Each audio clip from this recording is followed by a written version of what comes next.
Maayong buntag kanatong tanan nga mga alas. Diha mga maoy nga mga tatay.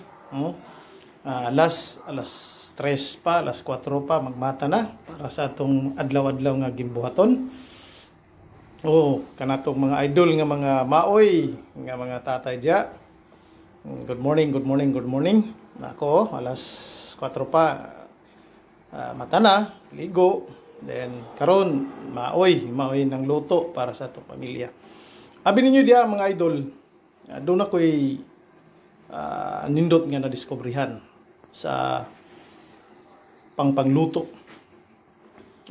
Dili sa pagtimpla kung dili sa atong mga dapat nga i-save, no? Kaning oil nga sobra sa atong nilutuan, sa atong giprituhan, aduna day siya nindot nga tabang sa atong pamilya. Abi ninyo mga idol, ayaw ninyo ilabay ang mga used oil sa atong giprituhan kay aduna siya anindot nga kagamitan sa maabot nga madlaw. Sa maabot nga mga video akong i-show kaninyo kung unsa ang pinaka-importante nga magamit aning mga used oil.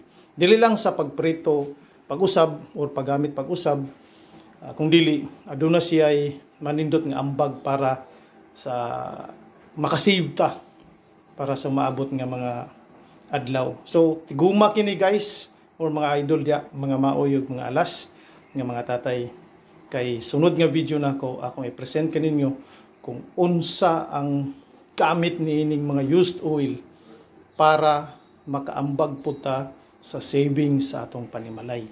So tiguma lang ninyo kini mga idol. So pag human nyo prito, mabugnawon ninyo, i-transfer ninyo diriya sa container kung bugnaw na, save lang ha. Kay sa umabot nga mga video akong ipakita ninyo kung unsay makapatabang para sa atong savings kini atong mga used oil. O kini ang ipakita ninyo next video. Good morning guys.